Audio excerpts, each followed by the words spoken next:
여기는 이제 서울 도봉구에 있는 도봉산이라는 곳입니다. 와. 도봉산 초입, 이제 계곡이 있는 곳이라고 보시면 돼요. 와. 퀴즈 하나 더 낼게요.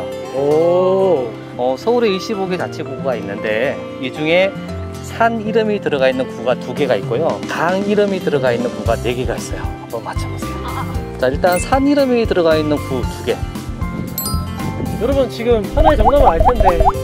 도봉구, 예, 도봉구. 구 대신에 산자를 넣으면 자연스럽게 어울리는 구가 있어요. 서울대 입구가 어디 있죠? 서울대 입구역 사당 근처에 있는 관악구. 오케이, 2개 맞췄습니다. 그 다음에 강 이름이 들어가 있는 4개 구. 강 남쪽에 있는 것은 강남구예요. 나머지 3개 다 맞추세요. 아, 강남에 있는 걸 강남구라 부르죠? 네. 그러면 이제 답이 나왔을 텐데? 동서남북.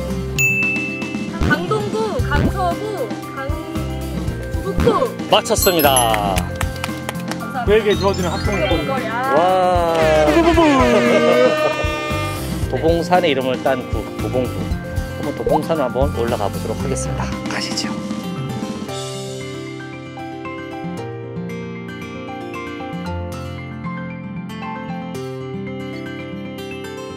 여기 보면은 계곡에 좀 사람들이 많이 놀았죠? 예, 옛날부터 이 계곡은 사람들이 즐겨 찾는 곳이었다고 합니다. 유명하겠네요. 네. 저는 근데 한 번도 온 적이 없는데 저희 가족들이 한번 사촌 동생들 데리고 온 적이 있는데 너무 좋다고 하더라고요. 네. 이건 뭐시죠? 오. 시인가요? 네, 그 시비네요, 시비. 오. 이게 매창이라고 하는데요. 혹시 매창이라고 들어보셨나요? 관기였어요. 관기는 뭐냐면은 기생인데요. 우리가 기생하면 굉장히 천박한 이제 그런 사람으로 알고 있는데 글재주가 뛰어나고요. 그리고 검은고를 잘 탔다고 해요. 그래서 지성과 예술을 겸비한 오늘날 따지면 연예인 정도 되는 그런 인물로 이제 알려져 있습니다. 맞아요. 유명한 사람들. 네. 어느 날 서울에 있는 선비가 찾아가요. 매창은 이 선비를 보자마자 놀라요. 왜냐하면 신분은 낮지만 굉장히 시를 잘 짓는 이제 그런 사람이었기 때문에 당시에 매창은 몇 살이었냐면 20살. 이 매창을 찾아간 선비의 나이는 몇 살이냐면 48살. 예. 아이고. 그 당시로서는 할아버지와 손녀의 나이였어요. 두 사람 보자마자 사랑에 빠지게 돼요. 예.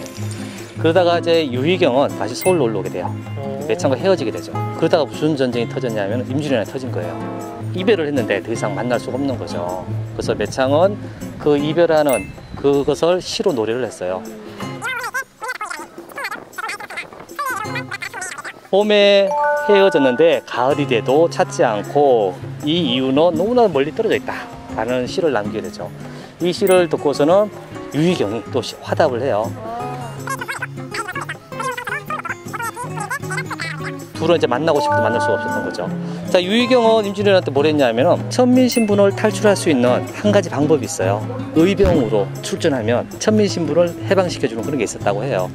그래서 의병으로 활동하면서 양인으로 상승하게 되고 나중에는 높은 벼슬까지 하게 되었다고 합니다. 자, 그러면 매창과 유희경은 임진왜란 끝나고 나서 만났을까요?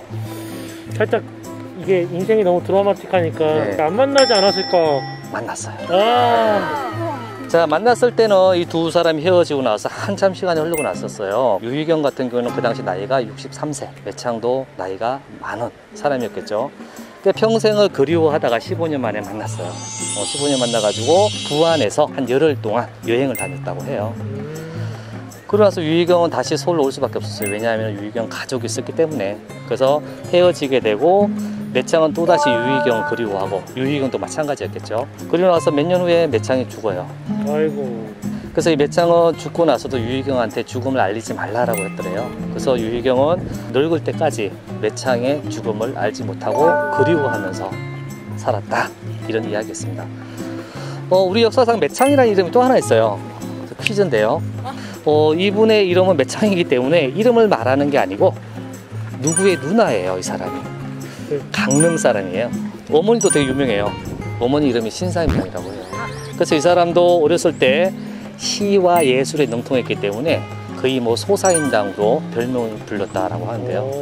매창의 동생, 강릉 매창의 동생 이름은 누구일까요? 힌트가 다 나왔습니다. 네? 5만원짜리 심사임당님이시죠? 네. 그리고 10,000원은 세종장님이십니다. 네. 그 1,000원이 태교 이항이죠? 그쵸? 네. 이항이십니다. 그러면 이제 5,000원짜리. 네. 이 사람, 네! 물고기. 맞습니다. 와. 이어지는 학생 목걸이. 아주 좋네요. 오늘 다 맞추네요. 사실 힌트가 다 되죠. 사실 도봉산이 북한산에 이제 국립공원에 속해 있어가지고 네. 이름은 따로 돼 있고 또 하지만은 북한산 국립공원에서 관리를 같이 해줘요. 도봉산은. 그렇죠 대표님? 맞아요. 저 똑똑하죠? 네, 똑똑하고. 북한산이나 도봉산에 대해서 가까이 있지만 잘 몰라요. 그쵸. 도봉구에 살면서도. 그래서 이 북한산 국립공원에서 문화해설 하시는 분을 제가 오. 섭외를 해놨습니다. 도봉산 해수사 선생님이시고요. 조은희 선생님이십니다. 와. 도봉산 하면 도는 돌을 닦는 도사가 생각날 거고요. 봉은 봉우리의 끝자락을 봉이라 하거든요. 그러니까 돌을 닦아서 그 가장 높은 단계로 올라갔다 해서 도봉이에요. 그것을 대표하는 데가 도봉산이에요. 무릉도원 아시죠? 예. 그것처럼 여기가 아름다운 신선 그 경질에서 도원이 하나 있고요. 또 다른 의미는 여기가 옛날 조선조 왕조 때 그 조광조 선생님 여기서 공부했던 곳이고요. 그 후학들이 여기에서 모여서 같이 공부하면서 하나의 학파를 만들었잖아요. 네. 자연 환경이 있으면서 또 우리나라의 운명을 고심하면서 있었던 선비들이 계셨던 곳, 이렇게 아름다운 곳이에요. 예, 도봉산이 높지는 않아요. 한 740m 정도 높이인데 그게 높지 않은 거죠? 네, 그렇죠. 아, 자, 설명하면 될까요? 예. 네, 제일 깔끔하십니다. 네네네. 제일 깔끔하신 건 차가 지나가기 전에 끝내셨다는 거. 오늘도 좋은 하루 되시고요. 다음에 또 방문해 주세요. 아, 네, 감사합니다. 감사합니다. 네. 또 감사합니다. 아, 자, 저희는 식정생 찾으러 가시죠. 네, 그래요. 네. 다음에 내려올 때 네, 뵙겠습니다. 감사합니다. 감사합니다. 네, 감사합니다. 근데 계곡이어서 그런지 모르겠어요. 날씨가 진짜 시원합니다. 맞아요. 바람이 불어가지고. 오늘 오만이어서 바로 뛰어드는데. 지금 그냥 아! 왜 사용하시지? 무슨 소리야? 계곡 어떻게 들어가? 왜 못 들어가요? 시원하게. 나는 팬티셔츠. 이 바위 것이네요. 도봉동문이라고. 그러니까 우리가 말씀 들었듯이 신선이 있는 동네로 들어가는 관문이라고 보시면 되겠어요. 저것을 쓴 사람은 이제 송시열이라는 사람인데 조선시대의 유명한 논객 중에 하나라고 보시면 될 것 같습니다.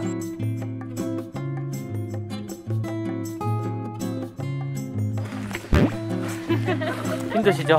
아니, 아닙니다. 아, 너무 좋아요. 조기가 잠깐 쉬었다 가죠. 햇빛 쬐는 데를 보지.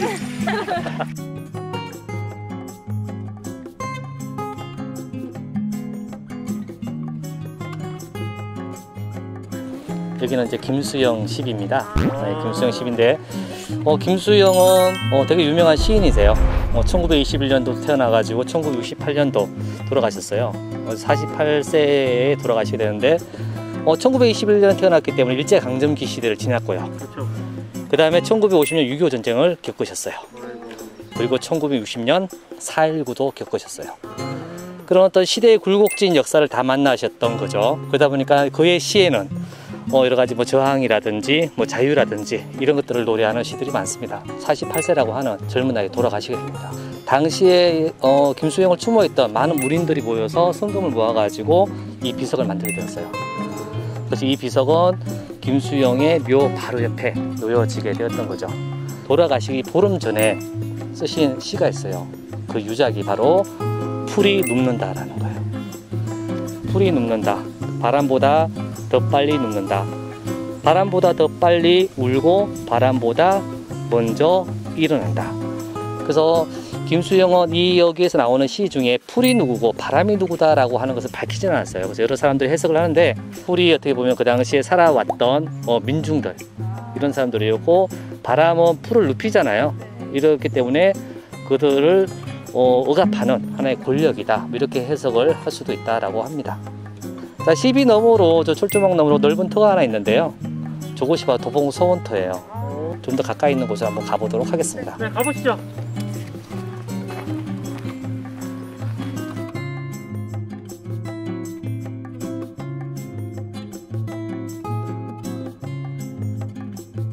자, 여기 보이시는 그 철조망 너머가 예전에는 도봉 서원이었었어요. 도봉 서원은 임진왜란이 일어나기 한 20년 전에 유희경 선생의 스승 남은경에 의해서 이곳에 서원이 만들어져요.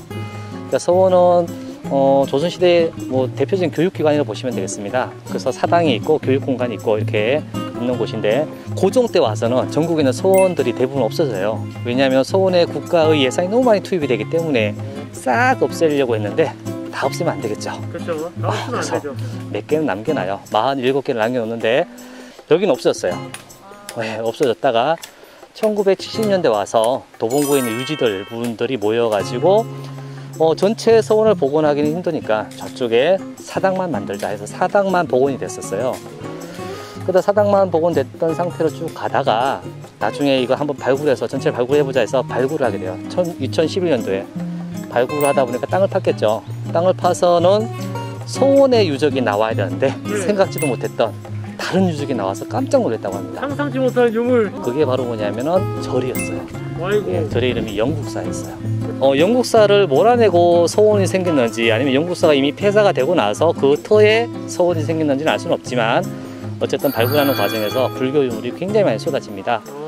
그래서 서원을 발굴하려고 하는 쪽과 또 불교 유적을 발굴하는 쪽 간에 갈등이 일어나겠죠. 지금 현재는 서원을 복원하는 걸로 그렇게 결정이 났다라고 전해지고 있습니다. 그래서 우리가 다음에 오게 되면 이곳에 많은 건물들이 있는 조선시대 교육국 기관이었던 도봉서원을 볼 수가 있을 건데요. 도봉서원이 만약 이곳에 복원되게 되면 서울에 현존하는 유일한 서원이 됩니다. 자, 그 조광조를 따랐던 많은 문인들이 이곳에 방문을 해가지고 많은 글들을 남겼어요. 그러면서 저기 보시면 최고의 찬사가 4글자가 보일 건데요. 마지막 한 글자는 물속에 잠겨서 못 봐요. 저도 본 적이 없습니다. 저 글자는 고산앙지라고 하는데 스승을 높은 산에 비유해서 우러러 본다 그런 뜻을 가진 1700년에 쓰신 글이 아직 저렇게 새겨져 있다고 보시면 되겠어요. 고자 밑에 산자가 있죠. 산자가 우리가 흔히 알고 있는 매산자랑은 조금 다르죠. 제 생각이긴 한데요. 아마도 도봉구에서 저 산자를 보고선 도봉구에 마크를 만들지 않았을까. 감사드립니다. 또 자연환경 속에서 이렇게 한 것도 신기하고 특히 저 글을 썼다는 게 너무 신기해서. 네. 더 신기한 건 뭐냐면 마지막 글자를 못 봤다는 거예요. 아직까지. 물이 다 빠진 날이 없다라고 합니다. 항상 저 상태에 물이 흐른다고 해요.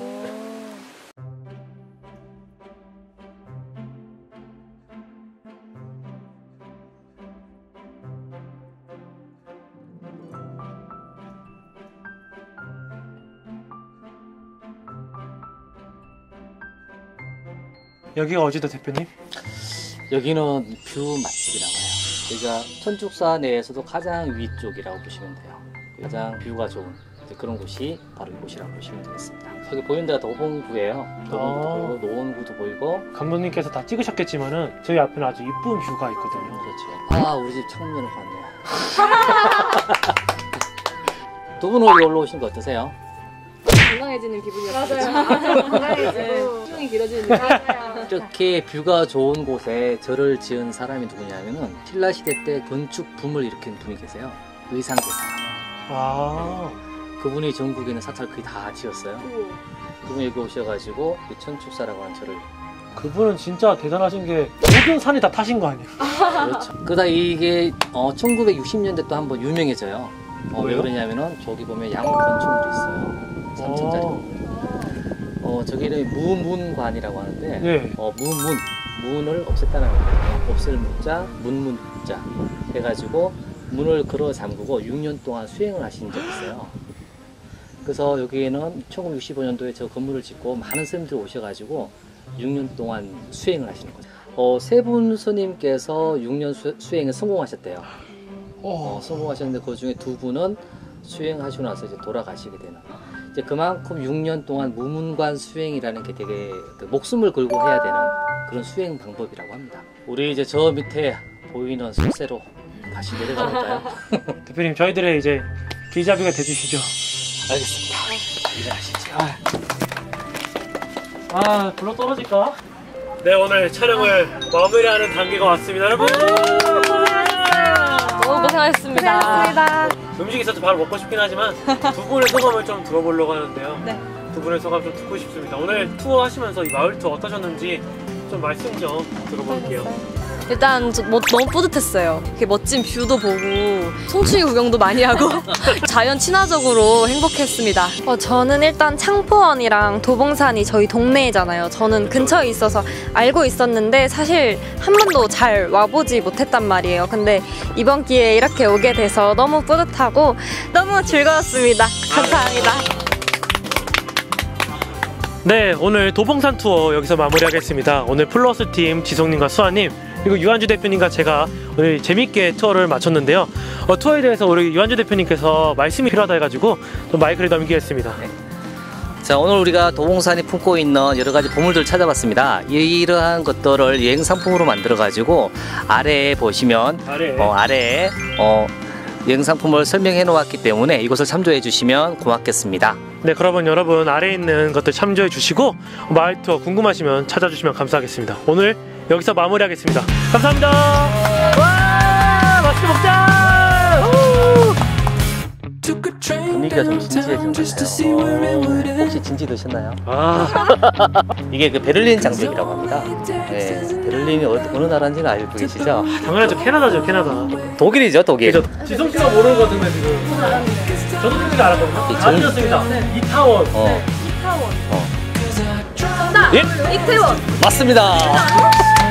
조광조는요, 앞으로 읽어도 조광조, 뒤로 읽어도 조광조예요. 거꾸로 말해도 이효리, 거꾸로 말해도 토마토. 퀴즈 감독님께서 다 찍으셨겠지만은 저희 앞에는 아주 이쁜 뷰가 있거든요. 우리 이제 최근으로 갔네.